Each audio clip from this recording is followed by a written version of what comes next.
Kita satu dalam doa, kita berdoa. Terima kasih Tuhan, terima kasih Bapa untuk penyertaan dan pimpinan-Mu Yesus telah mengumpulkan kami di tempat ini Bapa, untuk kami sama-sama mendengarkan kebenaran firman-Mu Yesus. Kau berikan kami hikmat, Kau berikan kami kemampuan untuk dapat mengerti dan memahami setiap kebenaran firman-Mu saat ini Tuhan. Berikan kami telinga sebagai pendengar, untuk kami mampu mendengarkan kebenaran firman dan kami mampu melakukannya dengan seturut kehendak-Mu Tuhan. Urapi anakku yang akan menyampaikannya, urapi berikan anakmu hikmat, kemampuan untuk dapat menyampaikan kebenaran firman-Mu saat ini Tuhan. Kami sambut firman ini, doa kami di dalam nama Yesus, haleluya, amin. Shalom. Mari bersama-sama kita membuka kebenaran firman Tuhan yang telah saya pilih dari Ayub pasal 23. Ayub pasal 23 ayat 10 sampai 14. Ayub pasal 23 ayat 10 sampai 14 saya akan bacakan. Karena ia tahu jalan hidupku, seandainya ia memuji aku akan timbul seperti emas. Kakiku tetap mengikuti jejaknya, aku menuruti jalannya dan tidak menyimpang. Perintah dari bibirnya tidak kulanggar, dalam sanubariku kusimpan ucapan mulutnya. Tetapi ia tidak pernah berubah, siapa yang dapat menghalangi dia? Apa yang dikehendakinya, dilaksanakannya juga. Karena ia akan menyelesaikan apa yang ditetapkan atasku, dan banyak lagi hal yang serupa itu dimaksudkannya. Amin. Sekian jauh pembacaan firman Tuhan saat ini. Saya memberi satu tema, ialah bertahan dalam proses Tuhan. Kita tahu bagaimana kisah Ayub, bagaimana Tuhan mengizinkan suatu proses yang Ayub alami dalam kehidupannya. Ayub mengalami proses dalam hidupnya untuk menguji dia tentang kesalehannya. Tuhan mengizinkan Ayub mengalami proses dalam hidupnya untuk membentuk Ayub lebih lagi. Ketika kita membaca setiap pasal, dari pasal pertama, bagaimana Tuhan mengizinkan iblis untuk mencobai Ayub. Tetapi Tuhan berkata, engkau boleh mencobai dia, tapi sayangkanlah nyawanya. Artinya, jangan ambil nyawanya. Engkau boleh mencobai dia, baik dari fisik maupun dari berkatnya. Ayub mengalami begitu banyak pencobaan, baik dia kehilangan hartanya, dia kehilangan anak-anaknya, dia kehilangan istrinya yang pergi meninggalkannya, bahkan dia jatuh sakit, dan teman-temannya bukan memberi semangat, malah melemahkan dia. Tapi Ayub tetap bertahan. Tapi di pasal 23 ini, Ayub ingin mengadakan pembelaan diri di hadapan Elohim. Ayub ingin menghadapkan dirinya, Ayub ingin membela dirinya, karena dia mempunyai hak untuk membela dirinya di hadapan Elohim. Ketika kita membaca ayat ini, ada beberapa pesan yang akan kita tahu, bahwa lewat proses Tuhan mau membentuk kita lebih lagi. Kita akan sama-sama belajar bagaimana proses Tuhan membentuk hidup Ayub, merupakan sebuah aplikasi kepada kita para pendengar dan pembacanya. Tuhan mengizinkan Ayub untuk diproses dengan berbagai masalah. Itu sebuah bentuk dari hal yang akan dipersiapkan Tuhan bagi diri Ayub, untuk membentuk dia untuk lebih lagi. Secara manusia, Ayub wajar untuk mengadakan pembelaan diri di hadapan Elohim, karena dia punya hak. Dia berkata, Tuhan, saya sudah hidup saleh, tapi kenapa proses itu datang dalam hidup saya? Proses datang dalam hidup Ayub karena Tuhan mau lebih lagi memurnikan Ayub. Ada 3 pesan Kristus dalam proses yang Ayub hadapi, yang akan sama-sama kita pelajari saat ini. Di poin yang pertama, Kristus mengetahui jalan umatnya. Di ayat yang ke-10 dan 12 berkata, karena ia tahu jalan hidupku, sehingga ia memuji aku akan timbul seperti emas. Kakiku tetap mengikuti jejaknya dan menuruti jalannya dan tidak menyimpang. Perintah dari bibir tidak kulanggar, dalam sanubariku kusimpan ucapan mulutnya. Mungkin kita tahu sebuah lagu Kristen yang berbunyi seperti ini. Tiap langkahku diatur oleh Tuhan, dan tangan kasih-Nya memimpinku. Ada amin saudara? Ada amin? Tiap langkah kita diatur oleh Tuhan, dan tangan kasih-Nya lah yang memimpin kita, menguatkan kita untuk berjalan. Tuhan tahu setiap kapasitas kita. Tuhan tahu kapasitas Ayub, bahwa Ayub mampu untuk melewati proses ini. Walaupun berat, walaupun sakit, walaupun banyak cibiran, tapi Ayub mampu menyelesaikan setiap proses yang Tuhan berikan dalam hidupnya. Istrinya pergi meninggalkannya dan berkata kepada Ayub, tinggalkanlah Elohim. Dan Ayub berkata, masakan yang baik saja yang mau kita terima, sedangkan yang buruk tidak. Teman-temannya datang mencibir, merendahkan, meremehkan dia. Tapi Ayub tetap berpegang pada pendiriannya, tetap berpegang pada perintah Elohim, dan tetap mengikuti proses dalam hidupnya. Sebuah ilustrasi tentang bagaimana sebuah emas menjadi berharga, bernilai mahal ketika turun di pasaran.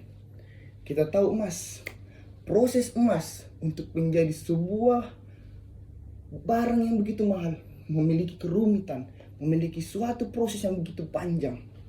Harus dikeruk dari tanah dan diproses untuk menjadi sebuah barang yang mahal harganya di pasaran. Itu sebuah proses yang panjang untuk mendapatkan hasil yang luar biasa yang berbuahkan hasil yang mahal. Emas diambil, diproses, itu butuh waktu yang panjang untuk menghasilkan nilai yang tinggi di pasaran. Adakah kita saat ini, umat Tuhan, mampu diproses dan bertahan dalam proses itu untuk bernilai tinggi di hadapan Bapa Elohim? Di poin yang kedua, Kristus tidak pernah berubah. Di ayat yang ke-13 berkata, tetapi ia tidak pernah berubah. Siapa dapat menghalangi dia? Apa yang dikehendakinya dilaksanakannya juga.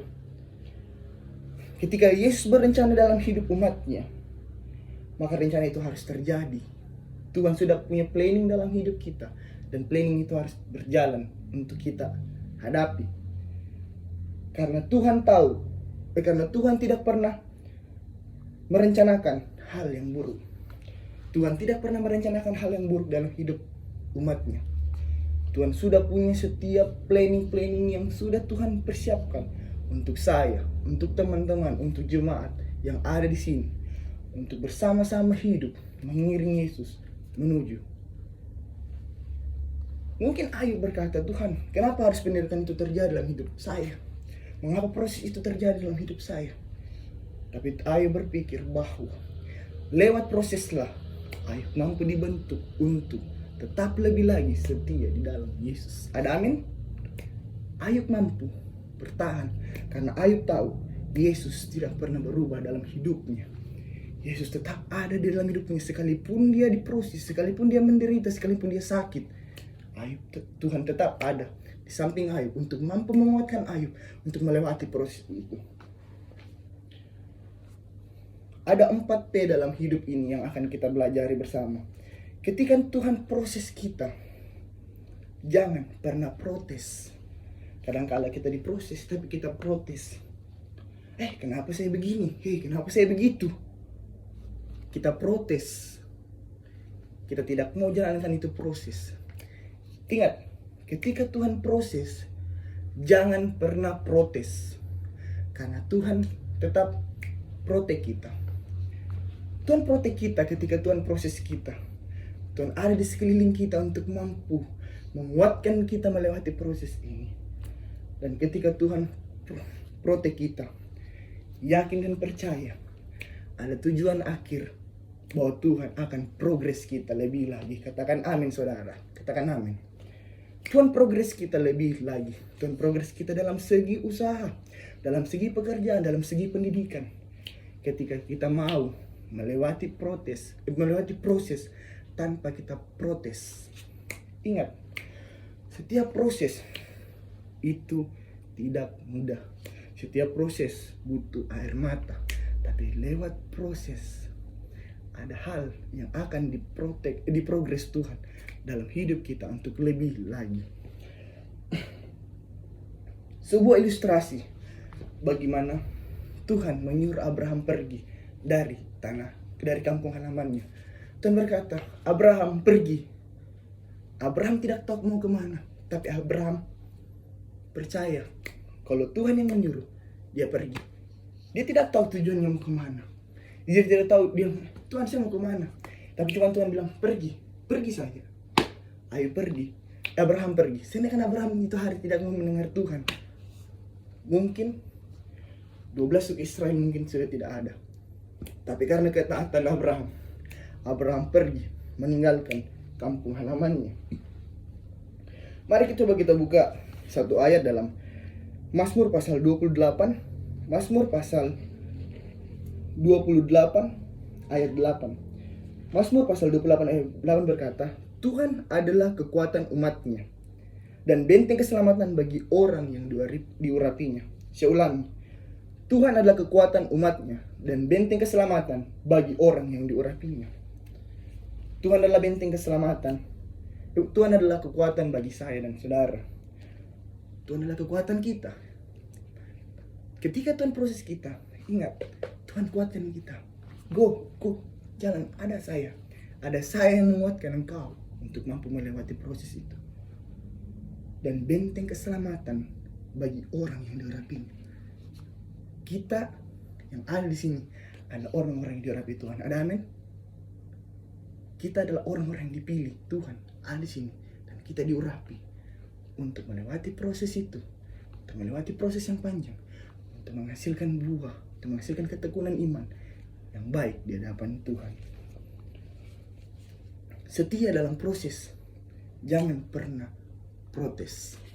Di poin yang ketiga, Kristus memulihkan hidup kita. Kristus memulihkan hidup kita.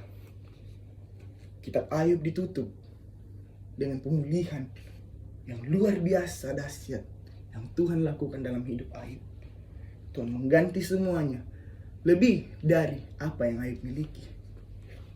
Tuhan memulihkan hidup Ayub karena Ayub setia untuk mengikuti proses itu.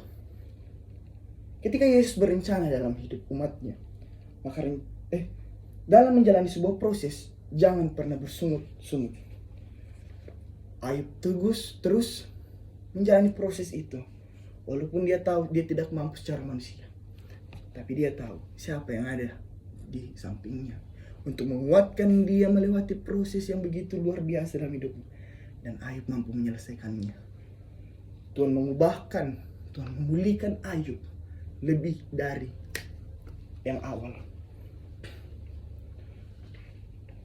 Seorang perempuan mengalami pemerkosaan di parkiran. Dia diperkosa oleh orang kulit hitam. Ketika dia diperkosa, dia hamil. Dia ingin menggugurkan anak dalam kandungannya, tapi tidak pernah berhasil. Setelah itu dia menikah. Dia berharap untuk bisa mengubah hidupnya ketika dia sudah menikah. Tapi ternyata ketika dia menikah, dia mengalami hal yang sama. Suaminya pergi meninggalkan dia. Begitu sakit hatinya, mengalami dua hal yang membuat dia menjadi putus asa. Dia putus asa ketika suaminya meninggalkannya. Tapi dia tidak pernah menyerah. Ketika dia mengalami putus asa, dia ke gereja. Ada satu hal dalam doa ini, dua perempuan ini yang saya catat. Dia berkata begini kepada Tuhan. Tuhan, Jesus, I walk, you lead. Dia punya kerinduan untuk ke Vietnam. Tapi dia berkata begini, Tuhan, saya akan berjalan, tapi kau pimpin saya. Sebelum dia berangkat, dia minta pimpinan dari Tuhan untuk memampukan dia menjalani semuanya. Dia berangkat ke Vietnam dan dia mendirikan sebuah tempat untuk menampung anak-anak di tanah Vietnam yang mengalami berbagai masalah. Nama perempuan itu ialah Christina Noble. Dia mendirikan Christina Noble Children Foundation. Dia mengambil anak-anak yang mengalami masalah, mengambil anak-anak yang dibuang, dan dia menjadi ibu rohani mereka. Artinya apa? Ketika Christina Noble mengalami kondisi di mana dia diperkosa dan ditinggalkan suaminya, dia tidak menyerah. Dia tetap teguh berdiri untuk menjalani hidup ini. Dia tahu hidup ini berat, tapi dia tahu siapa yang di sampingnya. Tuhan memulihkan dia, bahkan memulihkan orang-orang di tanah Vietnam. Lewat dia, orang-orang di Vietnam dipulihkan karena kehadirannya. Dia melewati proses itu lebih lagi, dan dia mampu bertahan dalam proses itu. Hidup ini butuh proses. Saya dan teman-teman ada di sini, itu semua karena proses Tuhan. Kita dipertemukan di tempat ini, itu semua karena proses Tuhan. Tuhan mau kita diproses, bukan karena Tuhan tidak sayang kita, tapi karena Tuhan mau membentuk kita lebih lagi untuk menjadi umat yang setia. Karena proseslah yang akan membantu kita, membentuk iman percaya kita lebih kuat lagi. Jangan pernah protes ketika Tuhan proses. Karena ketika Tuhan proses, Tuhan akan protect. Tuhan akan protect kita. Dan ketika Tuhan protect, itu akan progres kita bertahap lebih lagi untuk lebih baik dan sempurna. Haleluya. Amin. Kita berdoa. Terima kasih Tuhan, terima kasih Bapa untuk kebenaran firman-Mu yang kami boleh dengar Bapa. Biarlah kami boleh hidup dalam proses-Mu, dan kami boleh mampu melewati setiap proses-proses itu Tuhan, dengan tuntunan daripada-Mu Yesus. Tuntun kami, sertai kami Bapa dalam melewati hidup ini, untuk kami mampu berjalan dan melangkah dengan Engkau Tuhan. Terima kasih Tuhan, terima kasih Bapa. Biarlah firman boleh menjadi pedoman dalam hidup kami. Di dalam nama Yesus, haleluya. Amin.